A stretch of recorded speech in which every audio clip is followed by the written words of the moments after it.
Welcome back to Trauma and Tea. I'm Matt, this is Molly, and today we have Courtney, who's a special guest who's come on to talk to us about a very sensitive topic. So, hi Courtney. Hi. Thank you for joining us. Thank you for having me. So yeah, we went to school together. We did. And we left in, was it 2012? It was a long time ago. So 10 years ago, I think. Wow. And yeah, I think we both became pretty young parents. You was definitely the youngest. I win. Yes, I did. I won that race. How old did you have when you first? I was 17 when I got 18 pregnant. Oh, was you? Yeah, not far off.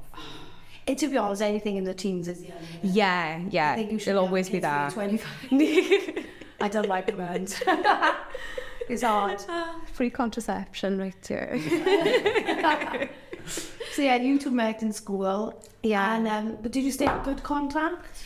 I think we didn't talk every day, did we? But we always made a point to check in with each other. How's life? How you doing? And it's always the same thing of we can always talk to each other, and it's like years haven't passed. 100%. It's one of those. Yeah, Nice. it is. It's fab. Fair play. Yeah. We've always been meaning to catch up, and sometimes life just gets in the way. But like you said, it's just easy. It's one of those friendships that's just effortless, and I don't know. When we've spoken, when we went and have spoken for years, it feels like yesterday. Yeah, 100%. Yeah. I know we hadn't seen each other in a while, and then when my son Wyatt passed away, we started talking again, didn't we? You came to the funeral, and we were fab through that time, fair play.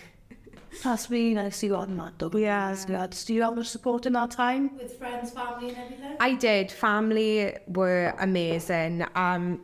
It's just such a difficult thing that is hard to navigate being around a person like me during that time, because what do you say? What do you do? And What do you do?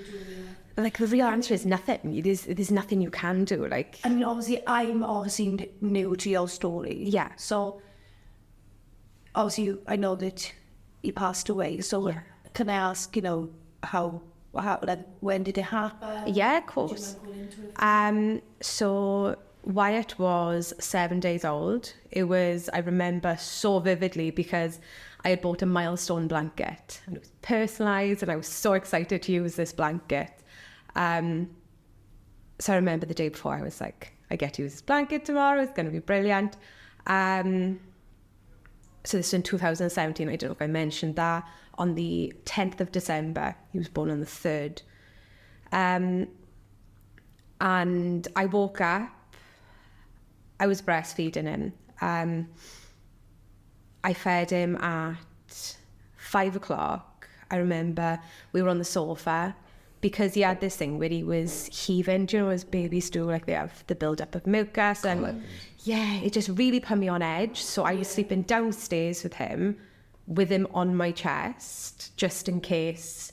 I was worried if he was laying on his back that he wouldn't be able to bring it up. Yeah, so I was really on edge. I think being a young mother as well is natural. Any mother, you don't just go into this hyper intense. 100%. Mother lioness. Yeah, and I wasn't a teen mum with Wyatt, but I feel like when you've been a teen parent, there's always that stigma. There's always the need to prove yourself. Always. I am doing a good job, and sometimes if it's the same for any.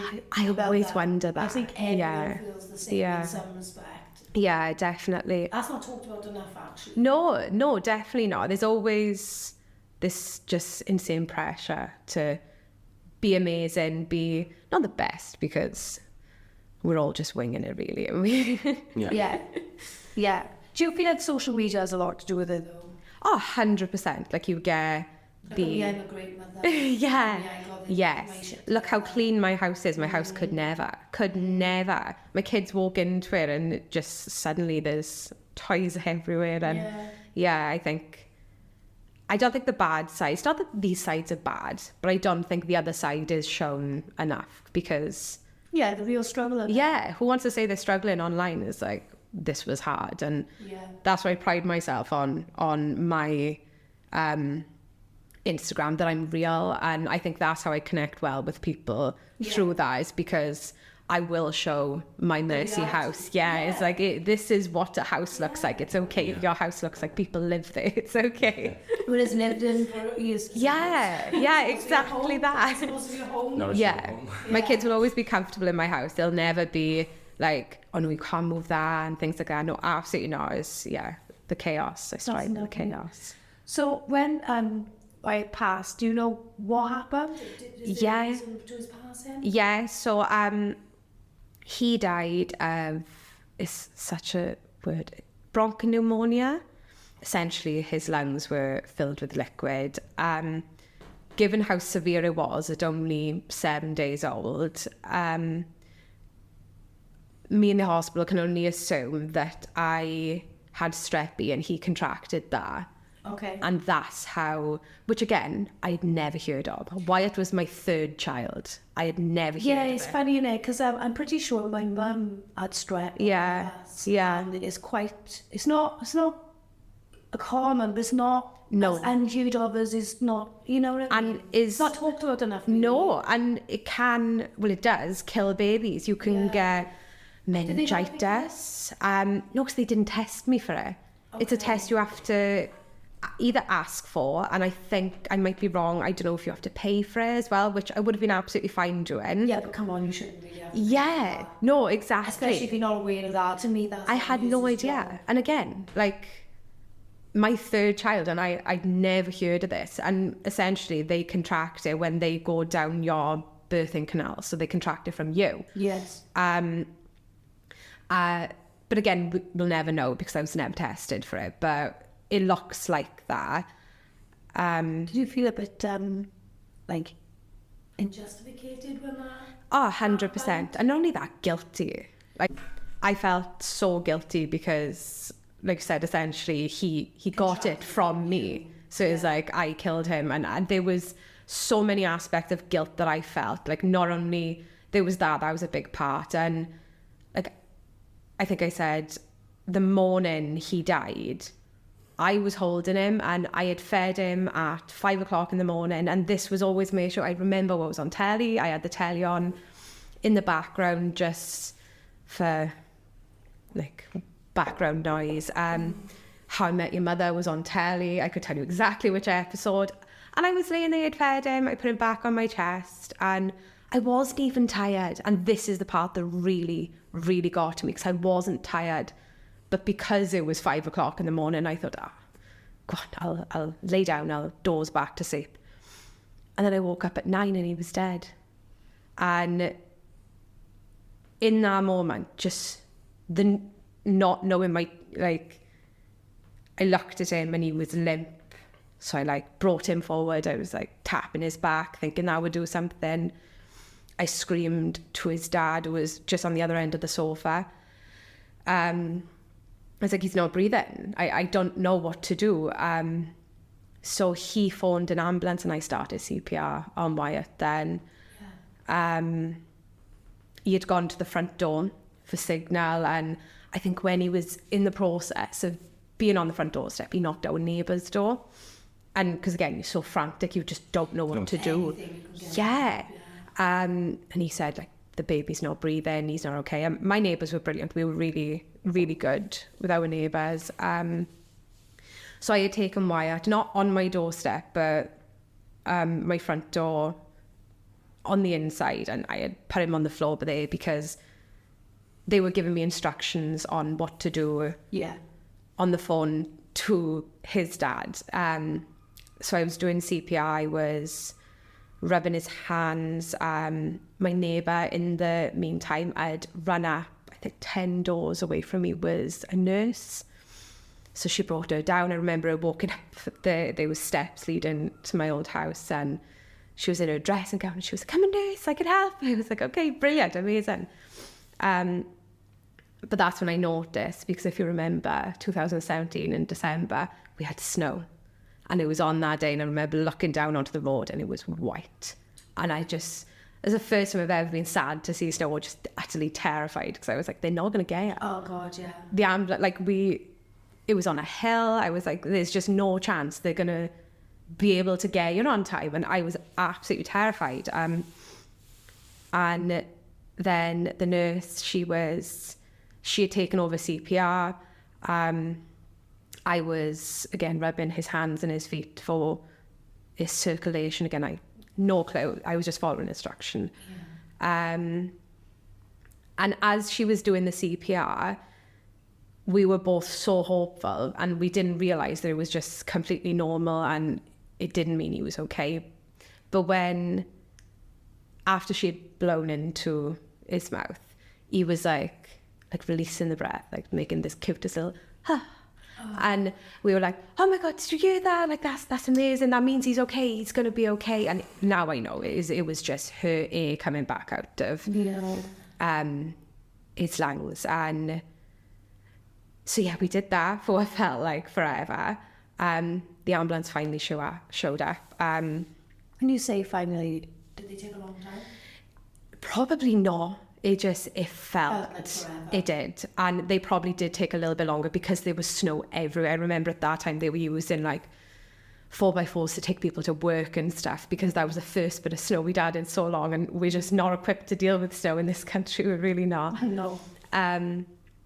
So they came, if I remember right, for some reason they tried to call another ambulance. I don't think they had the equipment. They wanted to work on him there and then in the ambulance, and I don't think they had something. So they phoned, or they radioed into the other ambulance, and they wouldn't have got to us before we got to the hospital.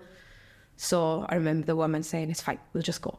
So she scooped Wyatt up, and we went into the ambulance. And this is a side note. I can laugh about this now. I can, because I'm so far past. In the moment, it wasn't funny.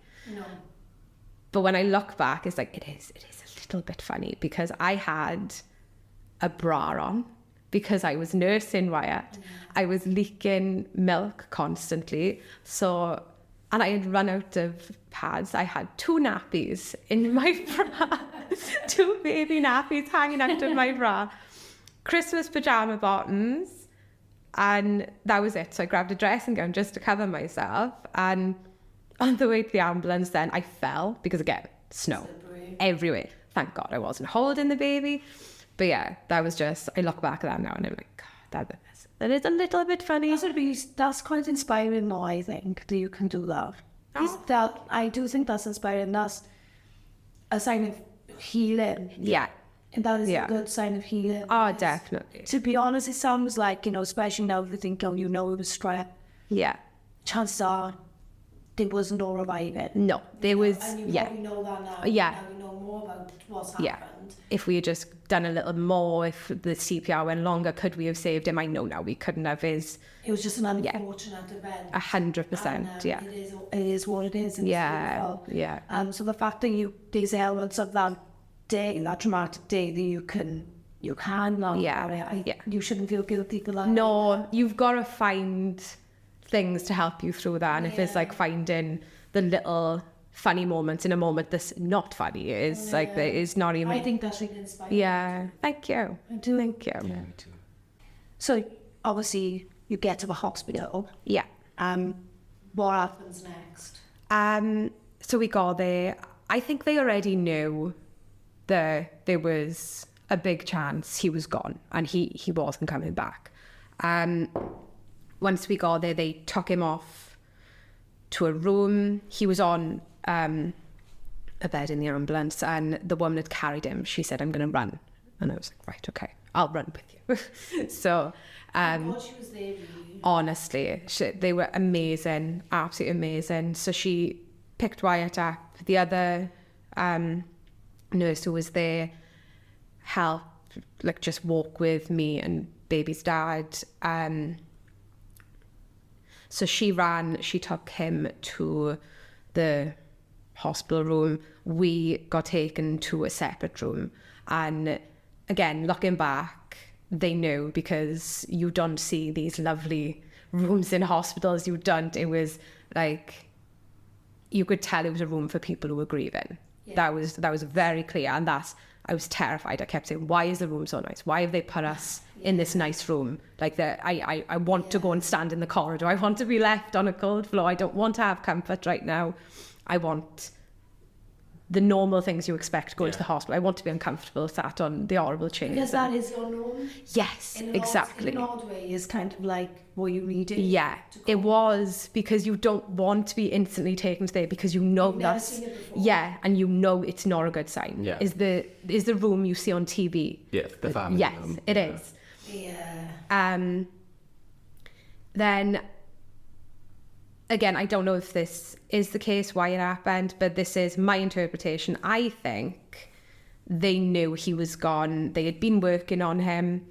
They knew he was gone. There was no coming back. So I think for comfort, they came to the room, a nurse did, and she said, do you want to come in the room to see if you can make a difference just by being there? And I was like, yes, of course. So I went into this room, completely filled with doctors, and on the bed was Wyatt, and he'd never looked so small. He looked tiny. Against that big room with all that people. Yeah. And What goes through your mind now? Was that like... he just looked so small, and I was noticing all the things he had, where obviously they were trying to, I don't even know, I'm not a nurse, but he had these little things with needles inside his knees. Yeah. So I'm assuming to try and find a pulse, or when they give you shocks, and maybe it was something to do with that, but I was noticing all these little things, like my baby had these needles in his knees. Would you rather not seen him like that? I don't know. I honestly, I couldn't answer that. I really... What do you think at that time? Do you think you would have rather not go in that room at all? I think you did the right thing, though, to be honest. As a mother, Yeah. you be there to know. Yeah. It's really hard, like...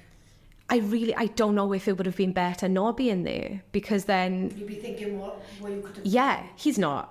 Maybe I could have lost it and said, no, he's fine. What are you on about? I think that was their, like... Way of getting him to deal with this. Concerns. Yes, he's dead. You can see he's dead. You need to see Without this. that to Yeah, see it. yeah. And I think that was...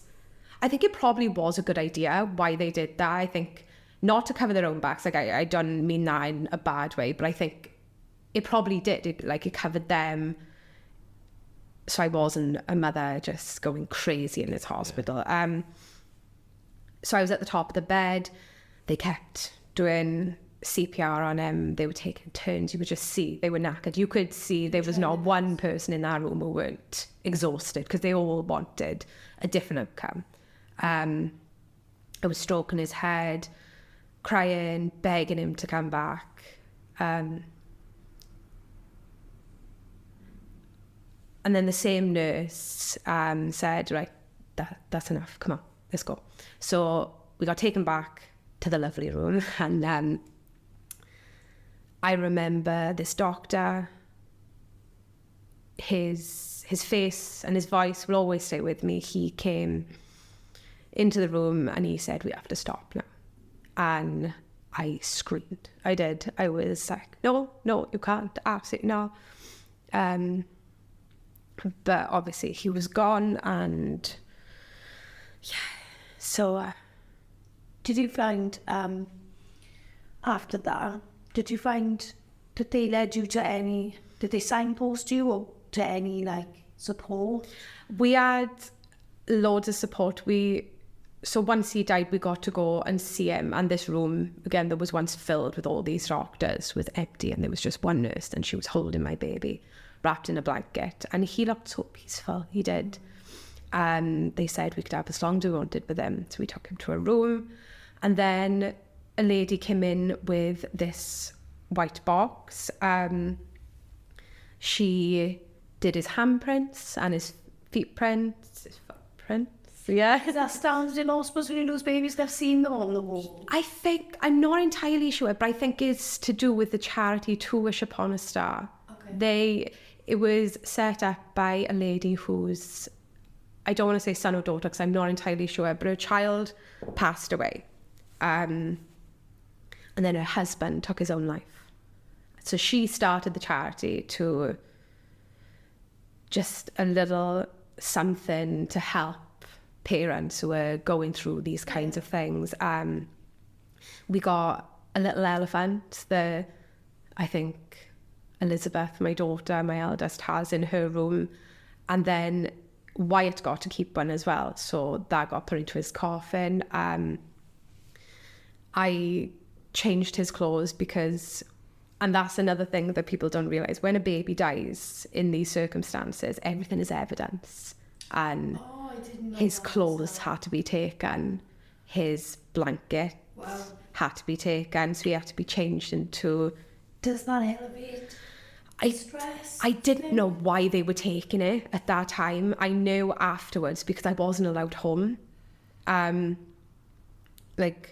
So we spent a bit of time with him. My mother, my nan came. His dad's mother came. And his dad was amazing in that process because I wouldn't have left. I wouldn't have. I was happy. I wasn't happy, but I'm staying here. I'm not going anywhere. I'm holding my baby. And that's when his dad said, look, it's time to go. Because his lips were starting to turn colour. Yeah. So he was like, I don't want to remember him like this. Let's go. Cause. And like, is it true, if you lose a baby, does some people get to take that baby home 24 hours? Is that a thing? I've heard of it. We had the option. We didn't have that option. But again, I think that's because it was under investigation. Because it happened at home. Yeah.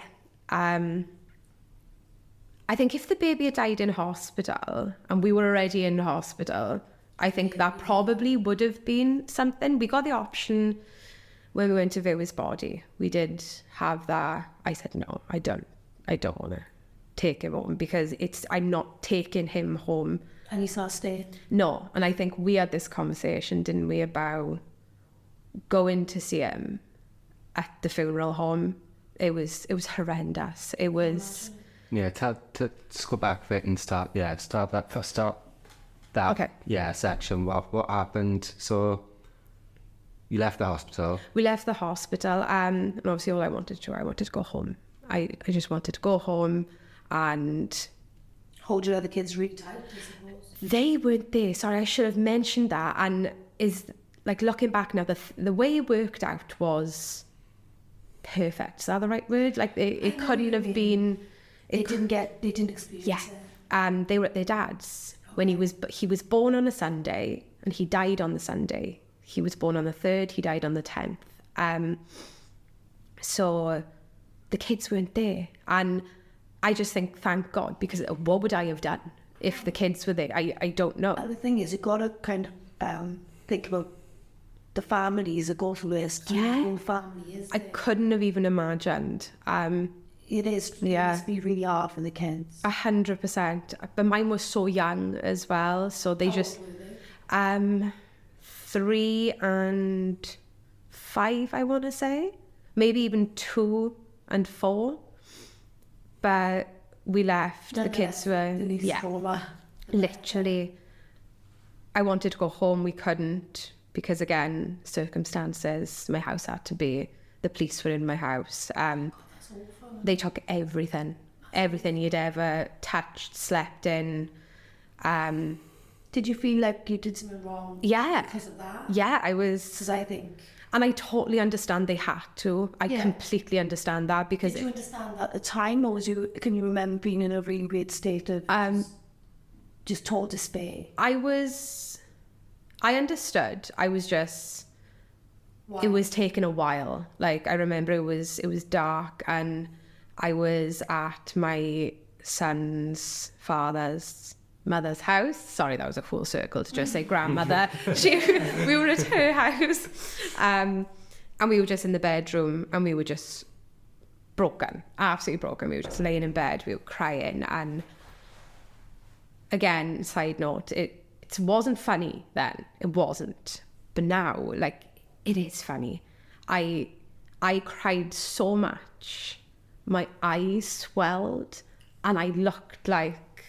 I don't even know. I looked like I'd been stung by a bee and my face was swollen. Reaction. And yeah, honestly. Yeah, but I can imagine. Because I had cried so much And like in a couple of hours, but we eventually got to go home. The police said, it's fine, you can go. Was that a long process? It took about maybe 6 hours for them to go to the house. Yeah. It wasn't days that I didn't get to go home. It was that night. Oh, God. We went home. And yeah, we stayed there. I don't know if I told you that the health visitor came the following morning. I wasn't aware. To see Wyatt, yeah. And she almost had, like, I look back now and I regret my reaction to her, but you could see she has a job to do. And the way I see how she saw it. She walked into my house, I was sleeping on the sofa, or I was like, just laying there. Can I just ask, did she just walk in?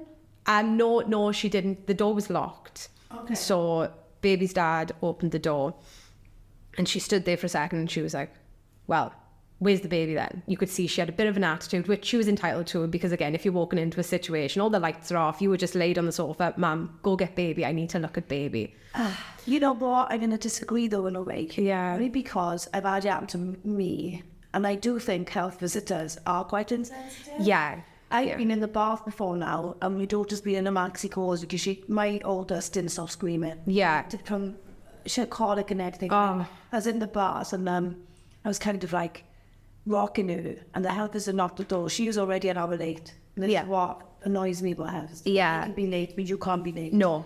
And she knocked the door, and she walked in. That's why I asked. She walked into my house. I was screaming. I thought, well, no, I'm in the bath, and the baby was sleeping. So she's kind of walking in the maxi cozy and in the bath. But not only that, what if you were taking a nap? You're a new mother. It's like, leave me alone. I might be out walking, she was in an appointment. Oh my God. And just the insensitivity I had. She basically said I shouldn't be in the bath with her in the maxi cozy, and I was just like, I do think they can be quite harsh, and I think they're worse when you're a bit younger as well. Oh, 100%. They're quite insensitive. Yeah. So I can't imagine going through that and having what you just went through on top. Because for me, I do, the fact that you said that, and I know a lot of other people will say it too, they are quite insensitive. Very, Like, what was it going to be the end of the world for her to wait a couple more seconds? No, it sounds like to me it happened quite fast. Yeah, and it you did. didn't have an opportunity. No. And to be honest, where's the communication there then? Oh, I felt awful because, Surely again, the hospital would have... they should have. They should have contacted your GP, and our GP should have contacted... She should have never been put in that situation. Absolutely not, because I can't even imagine. No, none of us. Because I snapped. I did. I said, he's dead. Oh. And because I was so angry, again, she had the attitude of, where's the baby then? It's like, he's dead. Like, what? And she was like, you could see she was mortified. She didn't know what to say. She didn't know what to do. She was like, I'm so sorry. And just a look of, like, she felt awful, bless her. So she left, and those days were a blur. I didn't know. Was she supported in any way? Like, surely as a community person, did she have anything that she signposted you to? Well, counselling? Did she go back to your GP and say, look, we need to get some... anything? They did offer counselling. I think it was a few weeks later they did. There was a waiting list, but they said if I was willing, but I wasn't. We dealt with our grief internally. We did. We were, and I've always said, I fake it till I make it. And don't get me wrong, at the beginning, I was broken. But as soon as the kids came home... Back to normal. Yes. Because again, my kids were so young, I sold it to my kids in a way when they were like, where's the baby? Where's the baby? Yeah. It had to be a beautiful thing. It had to. Yeah. It couldn't be, he's dead. It couldn't have been the same as what that poor midwife had from me. Yeah, and that's what I was going to ask next, like, how do you deliver such sensitive information to such young children who just got excited about having... They were over the moon. And they'd gone over to their dads. Yeah. Can you tell us about that? So at first, me and Wyatt's dad had said, like, because obviously he was stepfather to these kids. He has been in Ian, my son's life, since he was about 6 months old, and Ian was about 2 at this point. It had to be a beautiful thing. We couldn't take away their innocence and just this beautiful spirit they had at such a young age. It wasn't an option. So we told them that Wyatt was so special, the angels realized they made a mistake and they needed him in heaven. They had to take him back because he was just going to do amazing things, and he had to go back there. We couldn't keep him. And they did. They thought it was beautiful. They thought it was amazing. You and your partner came up with that together? Yeah. And he was amazing through it. He carried me through it. There was moments I was starting to cry, but again, it couldn't be this horrible thing. We had to act happy so they would feel it. And the amount of people they made cry because they went to school the next day, and like I am really close with the teachers in their school, and I had taken Wyatt to the school. They had all met him. They had all came over, oh my gosh, a new baby. And the kids went to school. They had been made aware what happened. And again, the kids didn't miss any school because I was like, things will be normal. We are not taking the routine away. We're going to keep things as normal as possible. So we did. I didn't do the school run.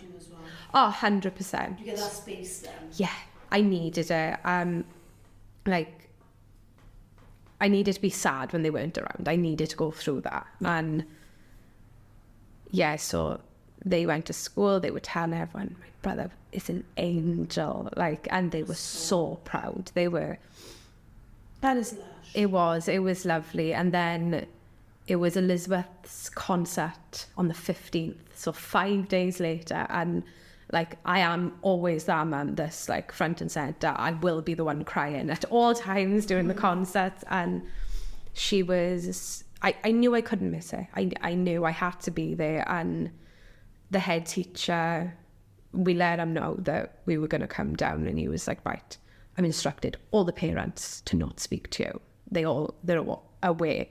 Yes, we supported them. They were amazing. And we got there a little bit later so we could just sneak in at the back, and Elizabeth was an angel, and I cried my eyes out. It was lovely. It was really, really sweet, and they were just absolutely amazing, the school. I couldn't have asked for better from essentially strangers.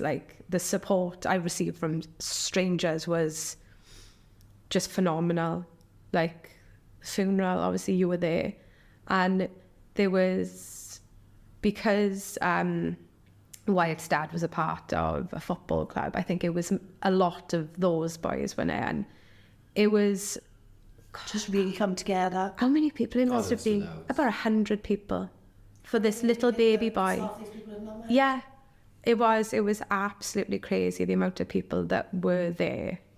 It's lovely that they were there for you. Yeah, 100%. And I think we touched on this when we spoke about it before, that it is amazing, it is beautiful, and I'll never take away from that. But it was harder because I am the person I am.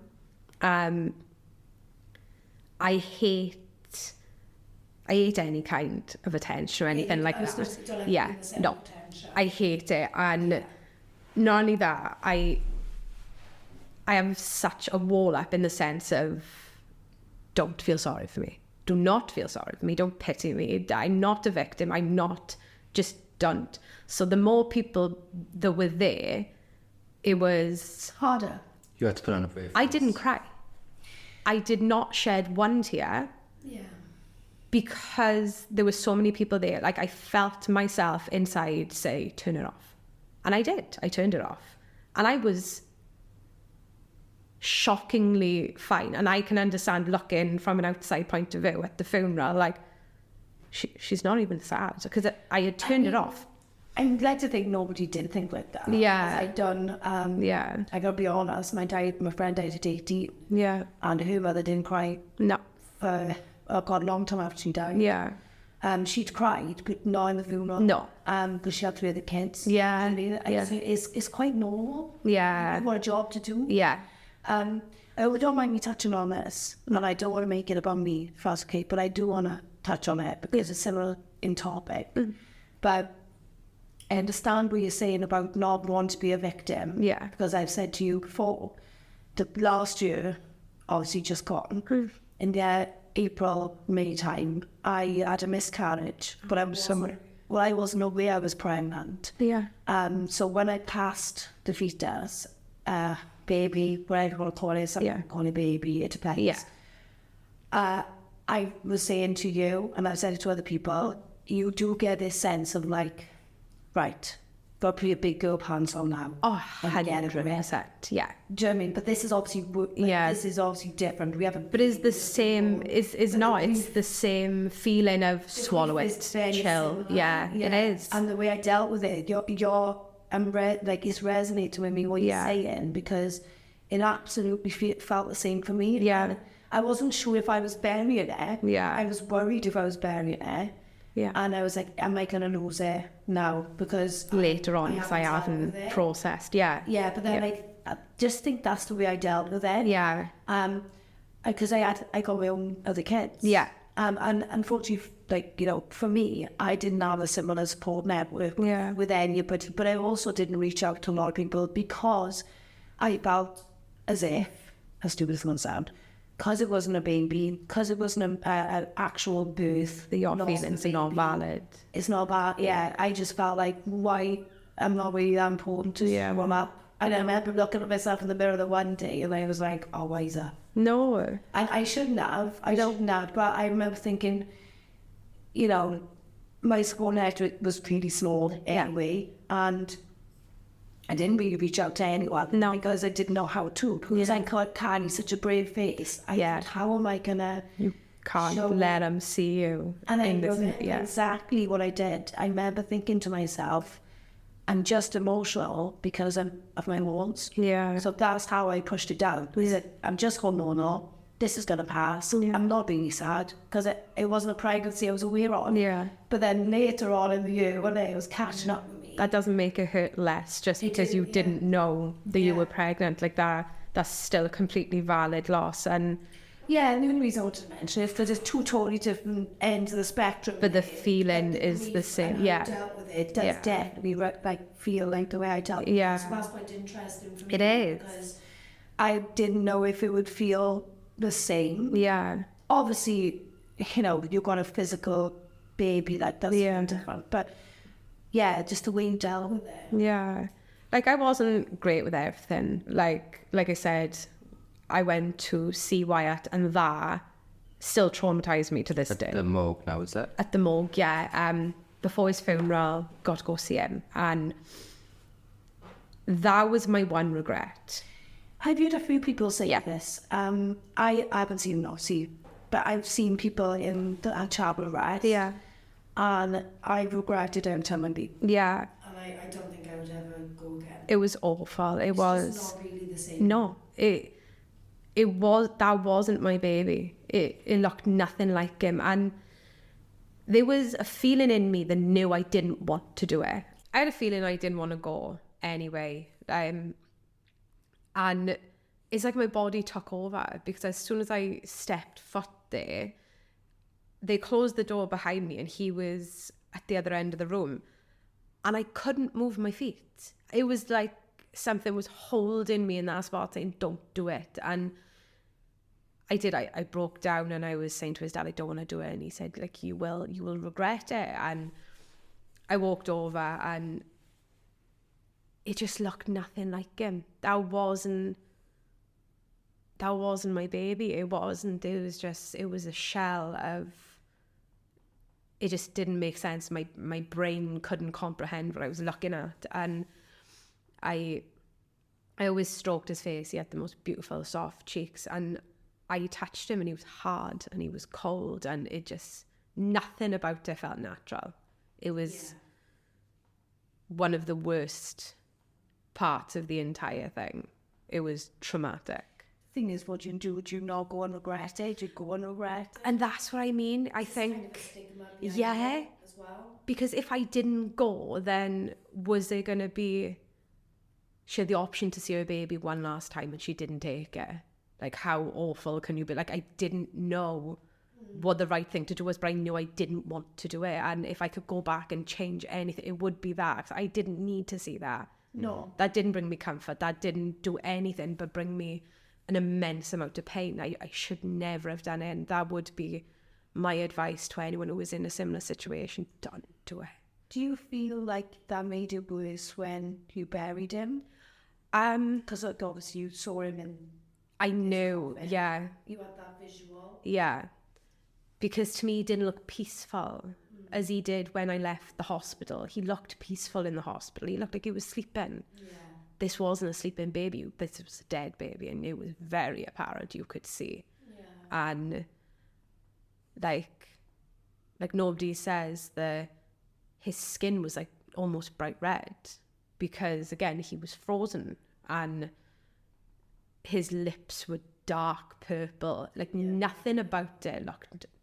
It was awful. Like on adverts, I know that they do it on makeup, yeah. With the babies, I don't know if they do that. I don't think there's much you could actually do with a baby in that sense. My friend lost a baby Yeah, years ago, and I wasn't around in her life when this happened. yeah, And I did the stupid thing, being a stupid, went to rape her. You know, and do the Facebook rape thing. You kind of like yeah, yeah. make a joke. I stupidly went on her Facebook, on her phone when she was in the bathroom. Yeah. I've never done this since.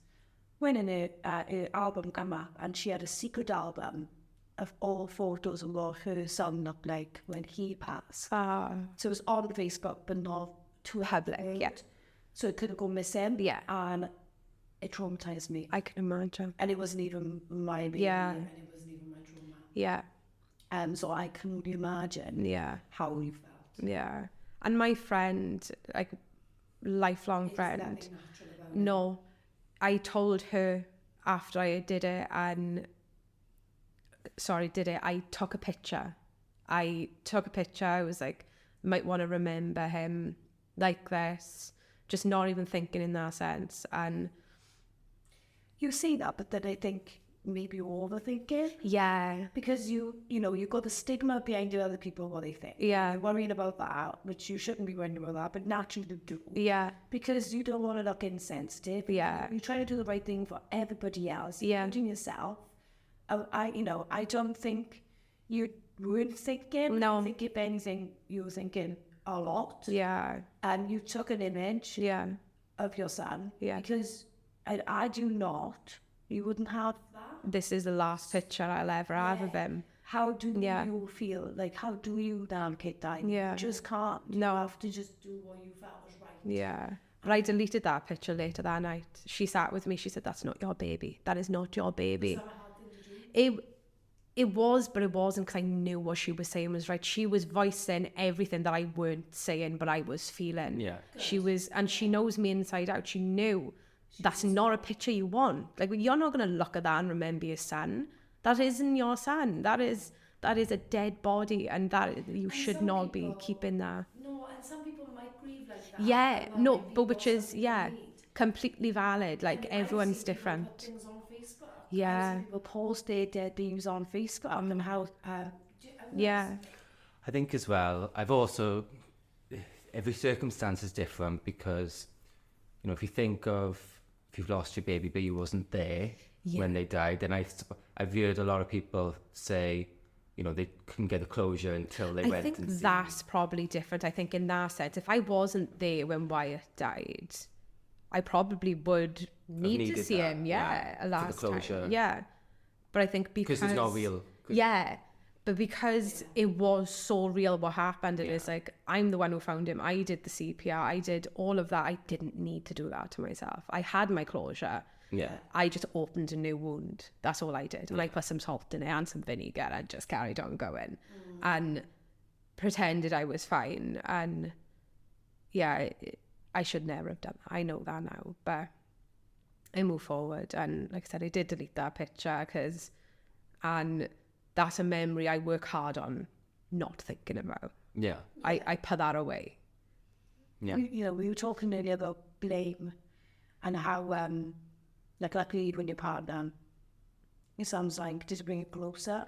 I'm not sure. Like, obviously we're not together. But I don't think if Wyatt died, we would have been together as long as we were together for 7 years. But I think because of what happened to Wyatt, we were moulded together. And it wasn't like we didn't get on. We were such good friends, and we are now.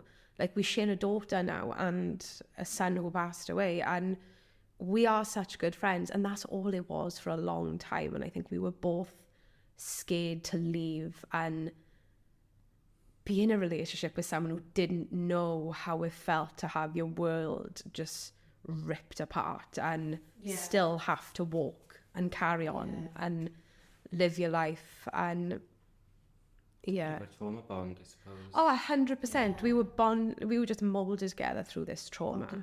Yeah. Can I ask you then, so you had another child then after Wyatt? We did.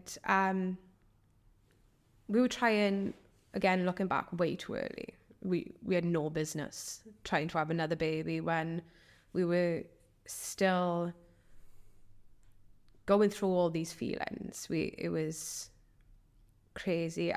It's not something unheard of. Yeah, and sometimes it's very opposite, one or the other. I either don't want any more kids again, or I want another baby. And that was my issue. I wanted another baby, and I wanted one just like him. I needed another Wyatt, and nobody was going to tell me that I couldn't have it. But I just couldn't get pregnant. And we started seeking fertility treatment. And I think when we were booked in for our first proper appointment where they were going to help, that's when I found out I was pregnant 3 years later.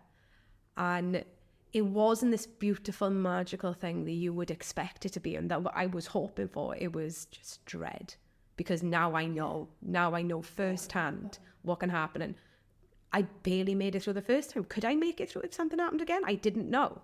And I think the worst thing about this as well is what you had was after the birth. Yeah. So you had it was as if so with what happened to me, it was like a 6-7 week thing. Yeah. It's like, oh, well, okay, I mean, it's a milestone. It's a smaller milestone. Once we pass that, we'll be fine. Yeah. And a week. Yeah. And then every day after that, this stuff felt. And it was lockdown. Oh, we were during this time, and it was at the beginning, and it was like pregnant women are dying, and I did not leave my house. We walked, obviously everyone walked during lockdown, but I didn't see my nan for months. My nan lived 2 streets away from me. I wouldn't visit anyone, because I said, of course, this is my luck. When I finally get pregnant with this miracle baby I've been praying for years, there is a national lockdown and people are dying. I was like, oh my, global pandemic. I was like, of course this would happen when I finally get pregnant, and something is going to happen. And I couldn't breathe.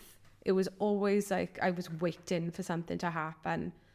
But Did that stress you out in your pregnancy? 100%. And do you think that stress affected the baby? I really do think so, yeah. There was no way it couldn't have, because I was so on edge. I was trying so hard. And that's when I started cooking everything from scratch, and everything was going to be perfect. My body has done this beautiful thing, and I am going to give it nothing but the best. I was trying hard and putting my feelings on the back burner. No, you are happy, act it. You don't need to be scared, this is fine. But even when she was born, because I was counting with Wyatt, I was excited for him to get older so I could take this stupid milestone picture that I really wanted to take. So I felt like I counted his days away. When people would ask me how old Violet was, I couldn't tell. I didn't know, because I wasn't keeping count. Yeah. And she would be 12 weeks or 3 months or whatever. And I would have to stand there and work it out because I wasn't, I was not keeping track. I refused to count her days away because I was scared if I did that, somehow she would die as well. And it's kind of a sweet lesson from a bit. Yeah. 100%. Don't count the days. Yeah. Just be present in the days. Don't worry about how many's passed. Just be there. And I did that. And that's what I say, Wyatt taught me to live every day like something could happen in the future. Like, just make the most of every single moment with my kids. And I do. Like, there isn't...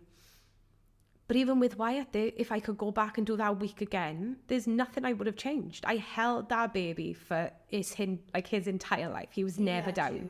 He had me constantly. And if it wasn't during the day, it was at night. I had that baby in my arms every minute of every day. There is nothing I could have done differently. And that's comforting. 100%. All that baby ever knew was love.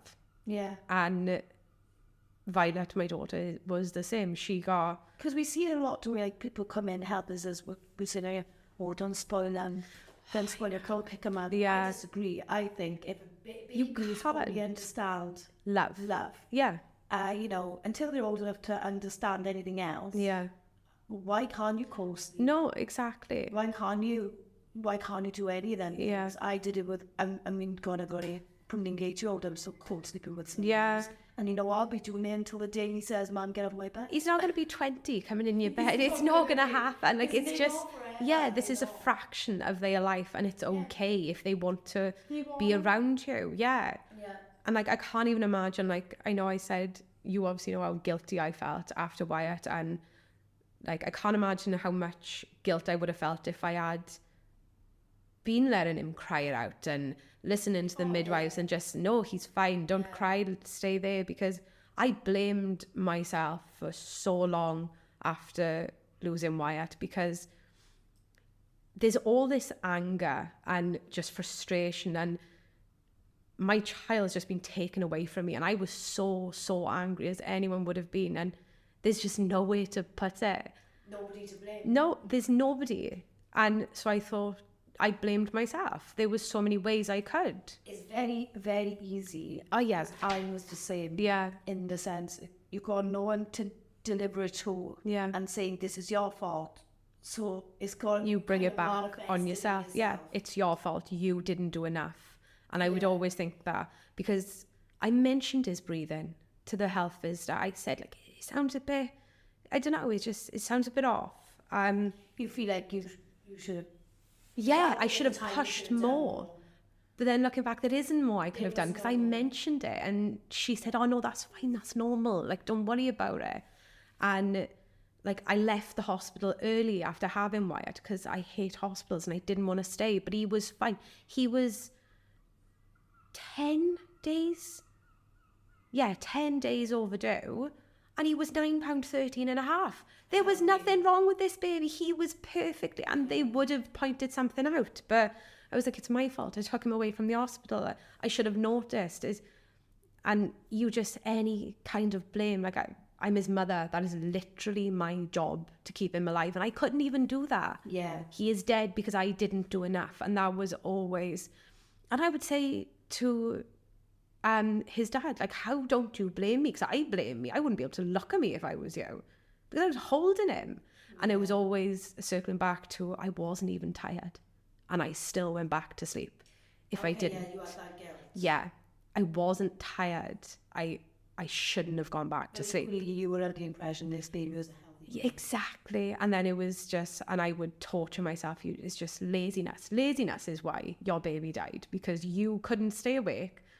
But why would I be staying awake at 5 o'clock? Because, like, I know now that wasn't my fault. Do you think that gets better over time?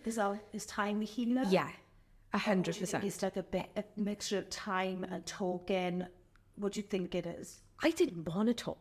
I understand. Yeah, I didn't. Again, shut down. Yeah, don't feel sorry for me. I don't want you to talk with me about this awful thing. And the thing is, how do you explain something that's so deep? Yeah, no, exactly. How do you discuss something so deep when you don't even understand? Yeah, your own pain. And there isn't, like, this is why I was so happy to do this today, because there isn't enough just awareness of all these feelings. Like, nobody talks about the bitterness and the angriness that you feel towards these people who are just out having babies. Like, I was so angry. I was. And it was always, how dare you get to have this beautiful life and baby? And why me? Yeah, I'm not a bad person. You could be. And I would always, and it was such an ugly emotion. But I know now, and I felt so bad for feeling like that about just these random people who deserve babies. All these people are amazing, like parents. And I just felt that it wasn't fair, and I was angry at them for having the happily ever after that I wasn't going to have.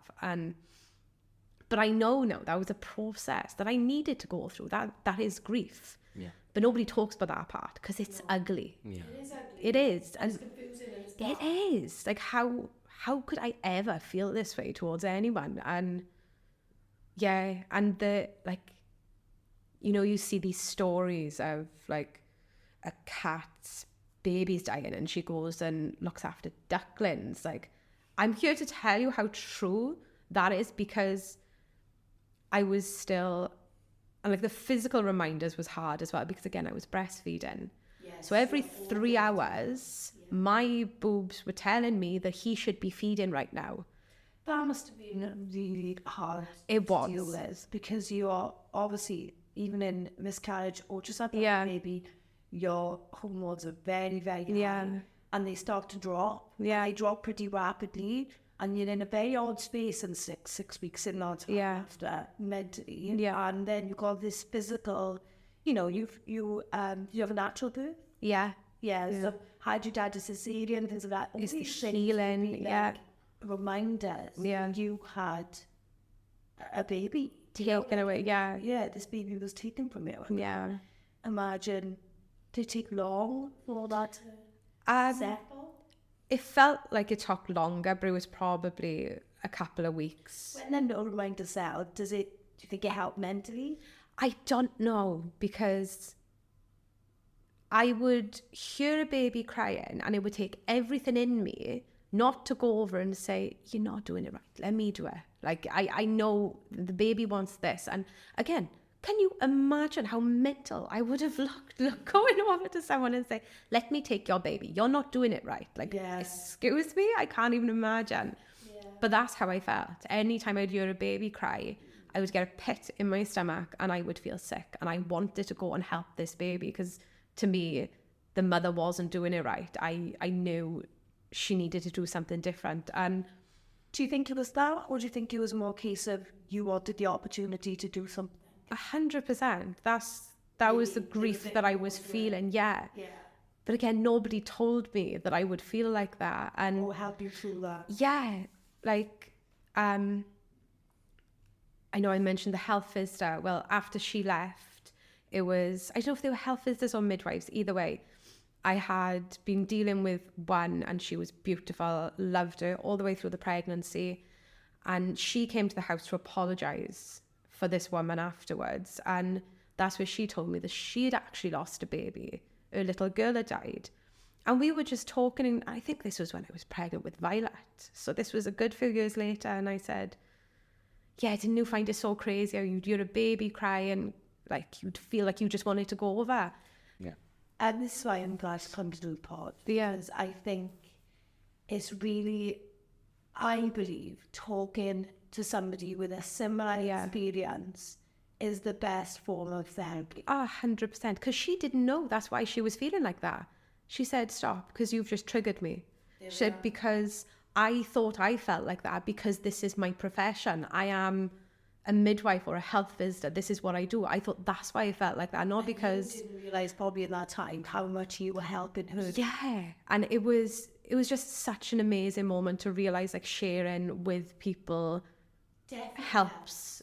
Understanding these awful just emotions. Yeah, that you've got to navigate on your own, and like life's hard enough without having these extra emotions that you've now got to try and figure out where they come from, why you feel like it. Obviously you know why you feel like it, but understanding the process and going through the process is on reflection, do you think, as crazy as it sounds, do you think something's happened for a reason? Like, don't you find it 100%. that Elizabeth was an angel? Oh my God. Sorry to go back there. Yeah. She was an angel and you just lost. Yeah, and obviously she was obviously, like, they didn't pick for her to be an angel on that day that he died. She was already set to be an angel. And it's crazy because all the years before that, she had the worst parts in school. Like, I think she was a bauble the year before that. So, and then this is the one year she was ready. Honestly, it was a nightmare. I cut out a big, massive circle in cardboard and I did a little ring on her head. And she looked ridiculous. She looked absolutely ridiculous. And then, Usually go the angel. yeah, this year she was this beautiful angel. And I was like, this is just sod's law. This is the universe. Just... yeah. Cry a little bit more now, come on. Maybe, yeah. Yeah. Do you think it helped you grieve a bit? I'm not sure. That time was such a blur that it was just absolutely mental. And like I said, I didn't show all these emotions to the kids, but I don't want that to sound like I'm saying you shouldn't, because if the kids were older, say they went through it the age they're at now, I would 100% say, let them see you cry. Let them know that it's okay to cry, because like, we'll go and see Wyatt. Like, I know we spoke a while back about we'll go and see Wyatt and the kids will get really upset on certain times that he's died. And because you had to tell them the truth later on then, didn't you? Yeah. Just on a random day, we were walking to school, and the one day, someone had obviously said something to the kids, and at first I was really angry. But then also, they didn't know that my kids didn't understand. Know. Yeah. Like, they didn't even know that he died. They thought he was taken, and it was still that they didn't understand that their brother actually died. Right. And the one day, they were a lot older, they came to me and they said, Mum, did Wyatt die? And I couldn't lie anymore. They were old enough. I couldn't say, no, the angels just took him away. That's all. And that's a really difficult topic, isn't it? Like, when do you say the word dead, die, passed away? How do you tell children? Do you tell them when they're that age and just get it all the way? Because I think to reach out with it was the best way. But like you said, you said it was hard for you sometimes because you had to hide your emotion. Oh, 100%. And whereas if they were older, like now, if I'm sad about Wyatt, I will sit there and I will cry. And if they say to me, like, what's wrong? I will say, I'm just sad. I'm having a day. I miss him. And because that's so important for them to see. Yeah. But with your emotions. Yeah, 100%. And like, it was a hard conversation, and they did get really upset. And that's when I had to explain every part of it. They were like, well, how did he die? Babies don't just die. And I had to explain about there was something wrong with his lungs. They were filled with water. But then is the fear that I didn't realize I was instilling on the kids then is like, so old people are not the only ones who die. Anyone can die. Yeah. I could die, and this is what they were realizing then. And they're having harsh reality. Yeah. And that's what I didn't want to do. I didn't want to give them that reality, but that's the hand we were dealt. That is their reality, and they needed to know. I think that's a really healthy way to look at it. Yeah, that is that, like, as black and white as that sounds, looking at things. Look, I think we've all sat, like you've sat there and I've sat there and we've gone, do you know what? It is what it is. Yeah. And just when you look at it like that and think, this is the hand I've been dealt. Yeah. This is, just got to deal with it. 100%. I can either hide from it. Yeah. A lot quicker. Yeah. I think. This is where we're at. We're going to move forward. Yeah. Like, this is the hand we were dealt. No. You know? You're always going to carry it, and it's just how you want to carry it. It falls down to. And I'm so proud of them for how they carry it. Obviously, Violet is only 3. Wyatt would be 6. So she doesn't fully understand yet, but the kids completely understand. And like I said, we'll visit the grave and they will cry. And it's like the reaction, no, the feeling you get, like, naturally is, let's make it better. You can't. I'm not going to stand here and try and make it better for you because it's not better. No. It's not, oh, it's okay, baby. Like, no, it's fine. Like, it does suck. And I'm sorry you're going through it. That's the harsh reality. It's important for kids. Yeah. To learn emotion. Yeah, 100%. And like, because I know we spoke about the things people say when your baby dies, because people just want to make it better. They just say words and the things I just... Sorry, just say that. Just don't say anything, because they'd say, it happened for a reason. It's like, okay, tell me. What is the reason? What is the reason? Was it, Yeah. And then I hated... Because this one felt like it was invalidating it when someone would say, well, at least you've got the other two. It's like, all right, well, which one of yours would you like to give back? It's like, that's not comfort. I think my best advice that I felt was just don't say anything, because you're not going to make it better with these words. These words are doing nothing. Just sit there. Just be there. Me and my friend, we used to have a thing called silent cuppas. Yeah. Well, the silent cuppas. And we just would sit there with a cup of tea and we would just not speak. No. And do you know what? Ready. And I think silent cuppas should be a group thing. That should be done. It should be a group It thing. should. It should be made. Yeah. Sort of like, just go and have a silent cuppa. Yeah. Just to be in company, but not talk. Because that's Or what don't you feel like need. you're pressured to talk. Yeah. You probably will end up. You probably won't talk because it's uncomfortable, isn't it? Yeah, no, But the point of definitely. a silent cuppa is to be not alone, Yeah. and be near someone, Yeah. and be in each other's space, but not in each other's mental space. And I think that's something that should be promoted a lot. Oh my God, 100%. That's all I needed. You didn't need to say words to me. You didn't need to try and make it better. You're not gonna. You're not making it better. That's okay. You can't. So just sit. I'm in my storm and I am going through it. And it was something my friend said to me. She was like, I can't make this better for you, but I can sit with you while you're going through this. Check in. Yeah. How are you today? Yeah. Do you need anything? 100%. And my neighbours were amazing through that. Even after going to a concert, I think that was the only thing I went to for a while. I didn't do school run. My friend was, because her kids are in that school, she would pick them up, take them to school and drop them off to me. Like, I didn't leave for a while. And my neighbours were knocking on my door. They were like, do you need anything from the shop? Just little things like that. I was like... So you could just stop seeing people. Yeah. And like for ages, I didn't want to see anyone. I wouldn't go to the door. I wouldn't speak to anyone. And it was only a few weeks later, my neighbours had raised money for us to go towards his headstone. Because that's another factor you don't realise. Yeah, so how do you pay for a funeral that's come at a massive surprise? Yeah. And a massive cost. And not just that, because she was obviously getting prepared to bring up the baby as well, you know, all the expense that goes with actually having a baby. The only expense, because I don't know, I assume it would be, but we didn't pay for Wyatt's funeral. Okay. I think with the baby, and again, I don't know if it's for everyone, but the funeral is covered by the funeral home.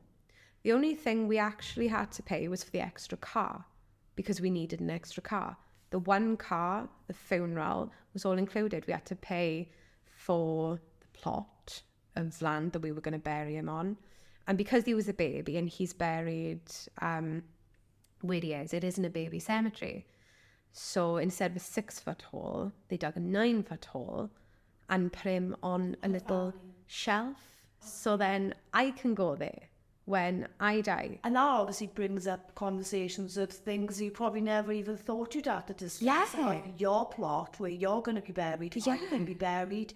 And that whole thing opens up a massive thing. At such a young age as well, something you don't even think that you're going to have to think of. Think about that. Yeah. And I said to, obviously, his dad, because obviously we're not together anymore, and he's got a partner, I've got a partner. I said, so who's getting in the grave with Wyatt then? I said, because, like, I know I'm going there. And I said, but if you go there, then we're going to have 2 loads of partners coming to visit. It's like, yeah, well, they shouldn't be together in that plot. It's like, it's very uncomfortable. I was like, totally aware. That is very weird. We should not be sharing a plot. And That's really, really, confusing, isn't it? Like, can you imagine if they have kids together and they come and visit? They're like, who's this random woman with my father? And do you know what I mean? It's like, it's such an uncomfortable thing. Family plot. Yeah. It's a big plot. Literally, can you imagine? It is really mad. Yeah. I suppose it can be moved. Can it be moved? I'm not sure, but I think I won the grave argument. I think that was, he was like, it's fine. Solution. Yes, I don't want to be buried with you, Courtney. It's fine. He was like, oh, absolutely not dealing with you in the afterlife as well. I'll go over there. That's fine. I was like, good. Not because I'm winning this argument. But no, it was really lighthearted. Like I said, we get on really, really well, which is important, I think, for our daughter as well. And I'm pretty sure there's grief going on. Yeah. You know, like obviously this is not something that's ever going to be going. No. We're always going to share this together. Yeah. And like we still check in on his birthday and the day he died, because on his birthday I celebrate with my kids as if he was here.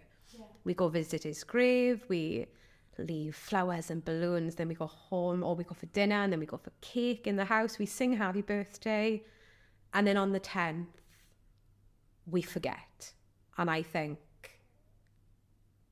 that's a good way that we've set it up, because the 10th we don't think about Wyatt, we refuse, because that day holds such bad memories that we do something fun. We go to Winter Wonderland, we go to a fair, we do something really, really fun, and the kids love it. Like this year we went to the fairground and Winter Wonderland, and we were going to do ice skating as well, and just fill in this day. 100%. Yeah. Because Keeps you busy. it does. Because the year before last, the kids went away with their dad, and we have a good relationship, me and the eldest, who's dad, we do, and it's taken a while to get there, but we do. But we disagree a lot, like I will say that. And he said he was booking a holiday. I was like, yeah, absolutely fine, just not these dates. And it turned out that it did need to be on these dates. And so we fell out a bit about it. But when they were gone, it was fine. He was like, letting him FaceTime me constantly, but that was hard. That was the one year that I realised it's them. It's like, yeah. It's them that's the reason I push through that day. Otherwise, I just don't bother. I just like wallow. And so yeah, I think I need him more than them, I think. But then they're older now, so they understand what the 10th is as well. So I think it all around, it does. It helps us all. Yeah. It is. I think it's important to do. It's healthy. Yeah. It's pushing the bad away. It's like, we're not forgetting him, we're forgetting this day. We don't need to remember this day. Let's do something fun. It's important to remember him, I think. 100%. We talk about him every day. The kids love talking about him. They see a shiny star in the sky, they're like, look, that's my brother. Yeah. And he's like, my kids love Harry Potter. And again, my kids are the sweetest kids in the entire world. They are. But they say these things sometimes in the worst situations. And we had just gone to see Santa. I was walking through town, and I said to Yayan, what would be I can't even think of the spell now. The spell on Harry Potter, where you have to think of this beautiful, amazing thing to get the spell to work. I know. I do know. Expecto Patronum. Yeah, what's your Patronus charm? Patronus. That's it. Yeah, what's your Patronus charm? And Yayan said it would be my brother. And I was like, okay, but we didn't need to do this in the middle of town, because now Mammy's crying in the middle of town. Okay, let's not. And they do it sometimes. And but they're so sweet. They are. So and they teach him Violet.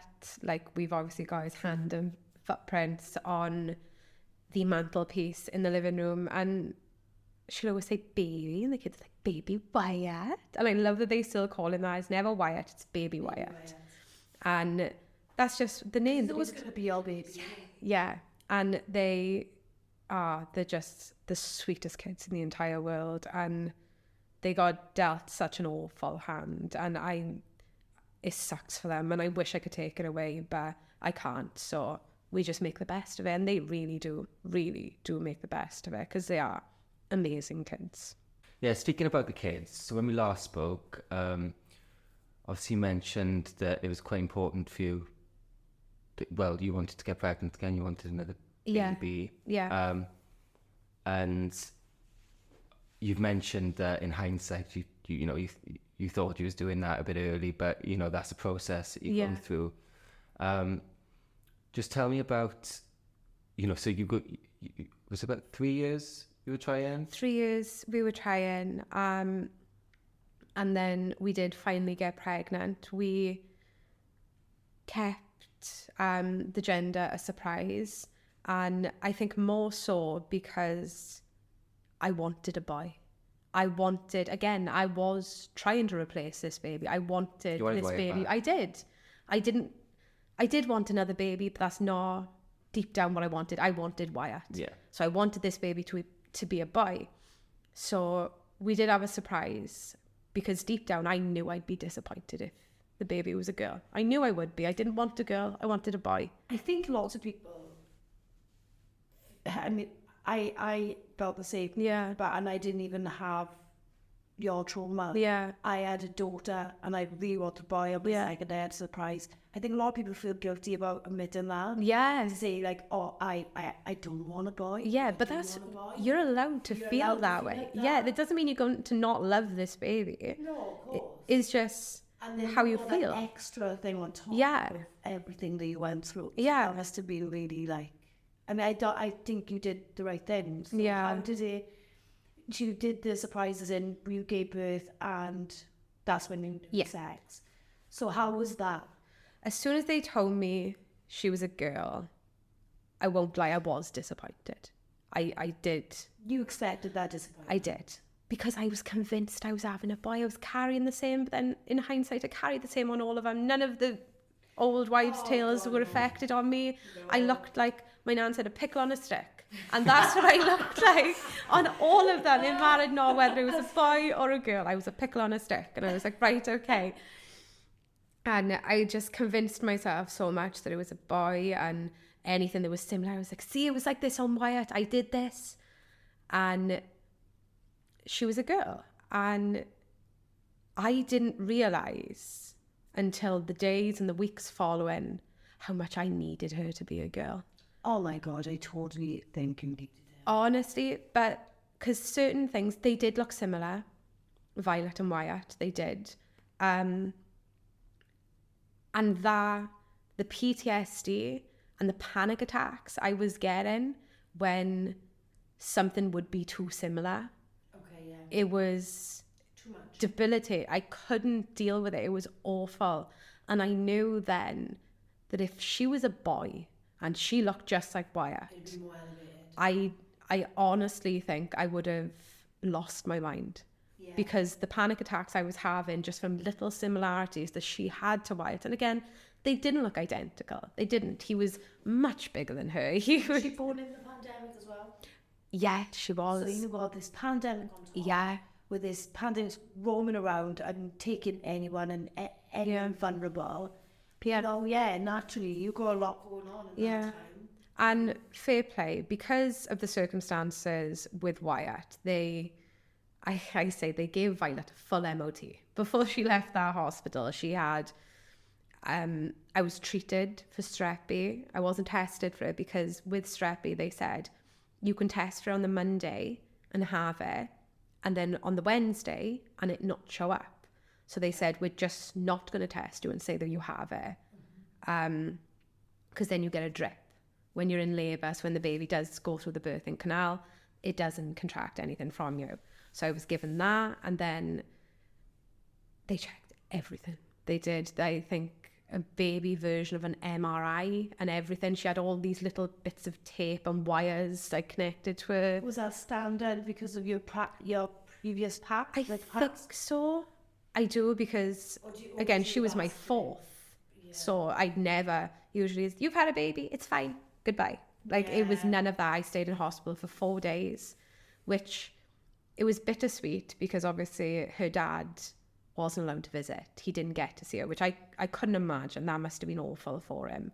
But as a mother, yeah, he got to see her for an hour when she was born, and then he didn't see her then until she was 5 days old. Wow. I know. And again, there is like a lot worse situations, I understand, like babies in the NICU when they are born so early and only one parent can be there. I understand that must be horrendous. So the 5 days for him must have been awful. Yeah. I do understand people have worse, but just for his experience, I can imagine. Well, yeah, he lost his last baby at 7 days. Yeah. No, exactly. And bit of a trauma on top of trauma. Yeah. It's kind of a healing path. 100%. Like it was a really hard end to it all, you know. It was. Yeah. You'd expect a little smoother, but it was really tough. But I was so grateful they did all of the checks. She had round the clock observations, which I think traumatized her to this day though, because she hates doctors, absolutely hates them. She'll scream anytime we have to go near a doctor's. But I knew she was healthy and I needed that. Yeah. Because all the irrational things I would think I could always go back to, but I know she's healthy. She's okay. She has been tested. You definitely needed it. I did. I really did. Otherwise, you would have found me rocking in the corner. Any chance? The thing is, it goes back to that 6-week thing as well. Yeah. You're very unstable. Yeah. Any woman is unstable in that thing because your hormones are dipping. Yeah. You know, you've had 10 months. It's nearly like a year of being pregnant. Oh, 100%. And these hormones take over you. And as soon as you give birth, they're on the decline. Yeah. They're rapid. Yeah. And then you've got this natural, like you said, triggering post-traumatic stress from having a baby. You, like you said, you're probably counting down the days. Yeah. Like, oh my God, are we making 7 days? Yeah. Are we going to make 14 days? I can only imagine that's It was. Yeah, I can only imagine that's what you did. It was a constant just state of fear. And again, like, not just the beautiful experience you expect it to be, it was just so scary. It really was. And it made me question whether I wanted any more. I did. How do you go on and have more? I don't know. I think Violet's pregnancy and when she was born made me realise that it wasn't going to be this awesome experience that my other pregnancies were, because it wasn't. It was scary. It was just, again, the idea of could I do it again? Could I make it through another loss? I don't think I could. Like, the one hit me pretty hard. I don't know if I could do it twice. And it makes you aware that these things can happen. And I think I'd never say never, because I love babies. And like, I have a partner and he hasn't got any children, and he never pushed for it from when we first met, because I laid my life on the table. I said, look, this is this.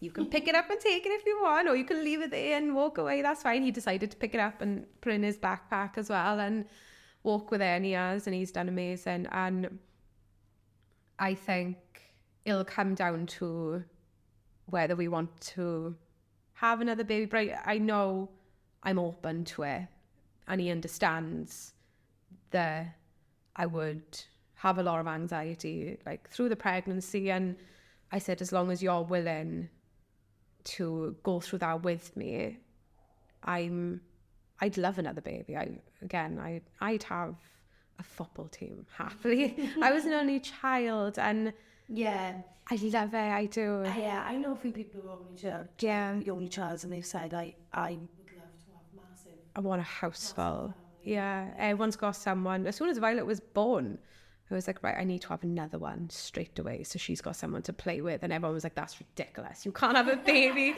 just so your child's got a playmate. I was like, no, I can. I can. You watch me. Yeah, just watch this space. I didn't. I was like, no, maybe not. Maybe let's just focus on her a minute, which I'm glad I did.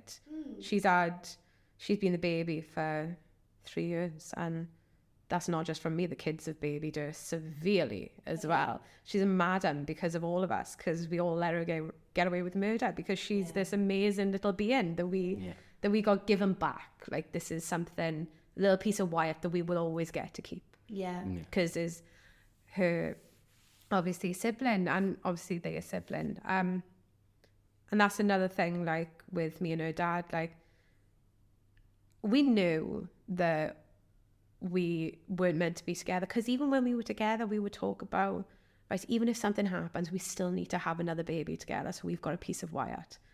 And at the time, I didn't think anything of it, but then I was like, that's not normal to say when you're in a relationship with someone. So we knew, we were just molded together. And then not long, well, when Violet was a little bit older, then we decided, no, it's time for us both to be actually happy. Like, I love him and he loves me, but we're not in love. It was that for a very long time, and it was brilliant, and I think we've navigated it well together. I think as well, going through that would have helped heal from the trauma. Yeah. Because being together was not right. Yeah. It would have just been a constant mirror. Oh, 100%. Everything you went through. Yeah. Just staying with someone because they understand what you've been through is not an option. We both deserved to be happy, and we are, which is amazing. We've both gone on to meet amazing people and do feel this genuine love that was like we were both searching for so long. And like I said, my partner being so understanding, and like in regards to like Wyatt, and he's amazing, and especially for someone who hasn't been through the situation. I think it's harder for men anyway. Yeah. And that's not me being sexist. Like, No, I think they're programmed not to show their emotions. Literally, it's like it's drilled into them from when they're young. I also think, like as a woman, I'm in like an industry where I deal with a lot of women. Yeah. And I had lots of people come to me and say, I've lost a baby, or I've had a cot death, or, stillbirth, whatever. I can really feel for them people. Yeah. But I could never quite understand, like, the miscarriages that were early. Yeah. But I still felt for these people. Yeah. And I'm a really sensitive person. Yeah. Until it happened to me. Now, this is a woman who couldn't quite understand the grief of a woman as well. So to expect a man to understand is quite... It's a bit stupid, really, because nobody will understand unless they've been through it. Yeah. And it is that kind of trauma. Yeah. And this is why I'm just grateful you've come on and shared it. And, like, if there's anyone you want to shout out to that you believe is helpful, for other people, like charities or anything, do you think about it? Oh, definitely. The To Wish Upon a Star was phenomenal, and I couldn't have asked for a better charity. They were... From the moment we lost him, something was in place where You've taken a piece of him. Yeah. And I said, those hand and footprints are on my fireplace now, and I'm eternally grateful that they were there and they helped as much as they did. They were just amazing. So, yeah. So we'll put a link to their page in the description. And obviously any donations would be appreciated. So your youngest has just started school. She has. Violet. Absolutely, yeah. She started last week. I was a mess, but she was so ready. She walked straight in. She did not look back. Yeah. You almost feel like, really? Are you serious? You're more upset than them. Yeah, I was holding back tears, and she walked away as if she couldn't wait to get away from me. It's like, honestly, I birthed and raised you for 3 years, and that's all I get? Yeah. Oh my gosh. So, I guess this is the first time you've been kid-free? I have no children in my house for the first time in years. I don't even know. I wouldn't even want to guess. A lot of years. A lot of years. Nice quiet time. Oh my gosh, yeah. So you are, I think you told me you're doing some qualifications with the Open Uni. I am.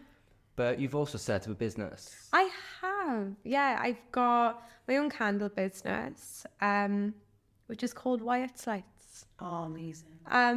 I thought the name couldn't have been more fitting. It works out that I can say his name even more often, which I love, because he's got a beautiful name. And I set the business up in something that I can do in his memory. And I love that, I do. And yeah, it's something I really enjoy doing. And not only that, it helps with like my anxiety. And therapeutic. It is. So Bit of an outlet. it is. And I love it, I do. And there's so many different things I can do with it. Like, I know we spoke the other day about including aromatherapy. Yeah, and just absolute brilliant idea. And I will take full credit for it.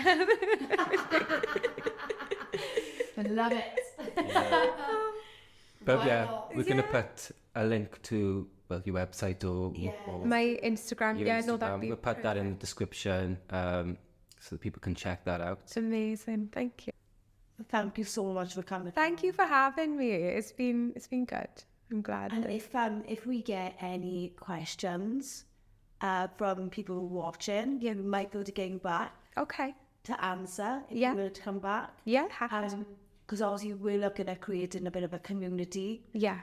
So if people obviously feel like they want to maybe contact you or anything like that, Yeah. maybe they can. Yeah, So yeah, amazing. any details would be really good for that. Yeah. And I'd just like to remind people to we would be really grateful if you hit that subscribe button. It really does support the podcast and it helps us to grow. So yeah, please hit that subscribe button. We'd be really thankful. And thank you for coming to see us at Troll & Tea. I'm Molly. And I'm Matt. And thank you so much, Courtney. Thank you for having me. Thank you, Paul.